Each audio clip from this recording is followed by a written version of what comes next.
মানুষ বড় অদ্ভুত এক প্রাণী। মানুষ যখন ভালোবাসা পায় তখন সে সেই ভালোবাসার কদর করতে জানে না, আর যখন ভালোবাসা পায় না তখন সে সেই ভালোবাসাটা পাওয়ার জন্য মানে তার যত দূর যাবার সে তত দূর যায়। তাকে যত নিচে নামতে বলা হবে সে তখন তত নিচে নামবে, তাকে যত উপরে উঠতে বলা হবে সে তখন তত উপরে উঠবে। এটাই হচ্ছে ব্যাপার। তো কিন্তু ভালোবাসাটা যখন মানুষ পেয়ে যায় তখন মানুষ সেই ভালোবাসাটার কদর দিতে জানে না।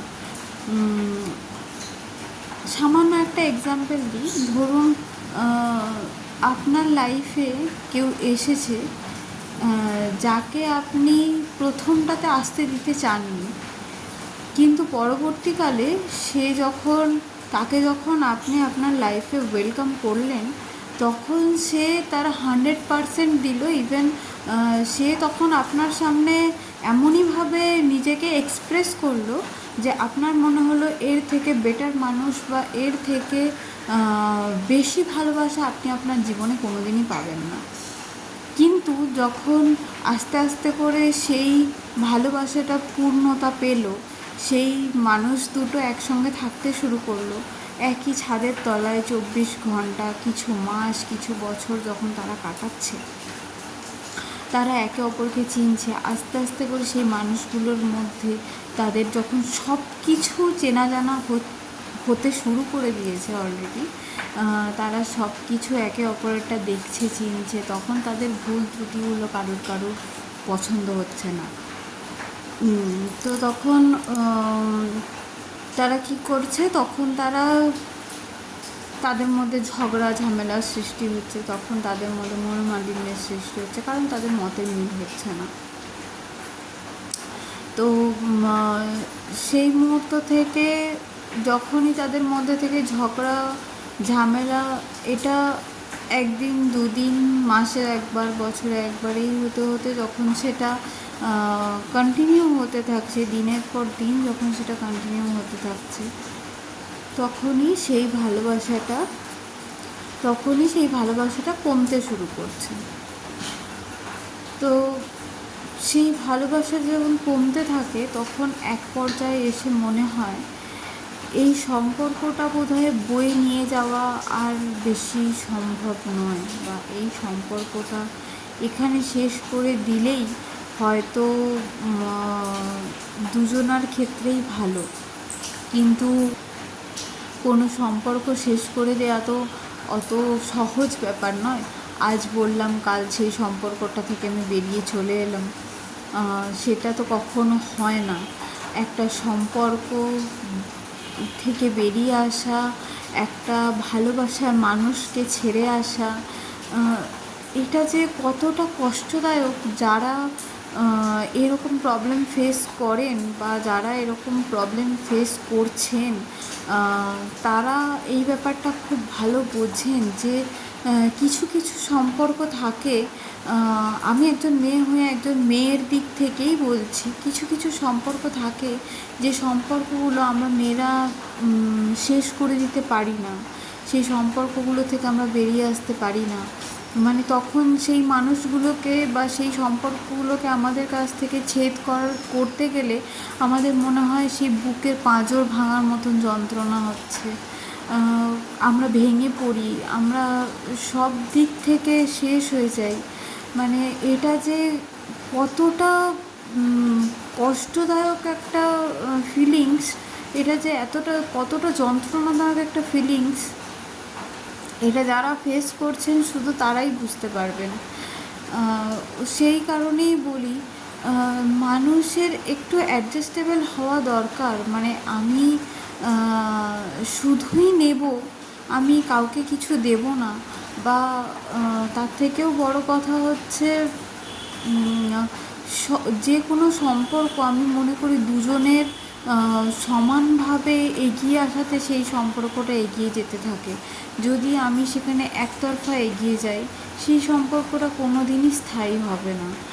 আর তার থেকেও বড় কথা, যদি সম্পর্কে কোনো ছেদ ঘটছে, যে সম্পর্কে টানাপোড়েন চলছে, যে সম্পর্কটা একটু টালমাটাল চলছে, আমার মনে হয় দুটো মানুষের একসঙ্গে বসে কথা বলাটা খুব জরুরি, খুবই জরুরি, যে সেই সম্পর্কটা যদি আবার আগের মতন ঠিক করা যায়।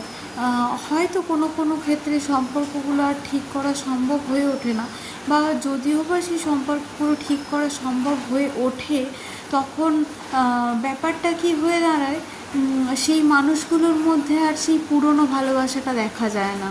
সেই মানুষগুলো তখন আস্তে আস্তে করে সেই ভালোবাসাটা বিষাক্ত হতে শুরু করেছে। দুটো মানুষের যখন ভুল ত্রুটিগুলো ধরতে শুরু করেছে, তখনই তাদের মধ্যে ভালোবাসাটা কমে যাচ্ছে।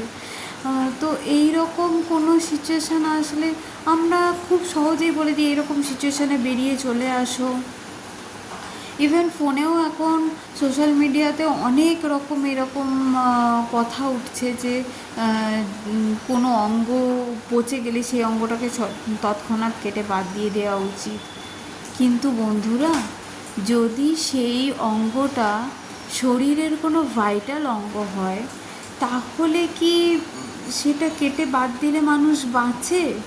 ধরুন আপনার শরীরে ক্যান্সার হয়েছে, ক্যান্সারটা আপনার এমন জায়গায় হয়েছে যেখানে যে জায়গাটা থেকে সেই ক্যান্সারটা বাদ দেওয়া সম্ভব নয়।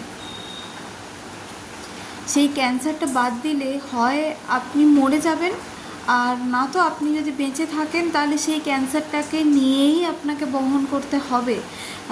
কারণ সেই ক্যান্সারটা আস্তে আস্তে করে আপনি জানেন আপনার শরীরে ছড়িয়ে যাবে, কিন্তু যে অঙ্গে সেই ক্যান্সারটা হয়েছে সেই অঙ্গটা কেটে বাদ দিয়ে দিলে যে আপনি তৎক্ষণাৎ মরে যাবেন, তাহলে আপনি কোনটা করবেন?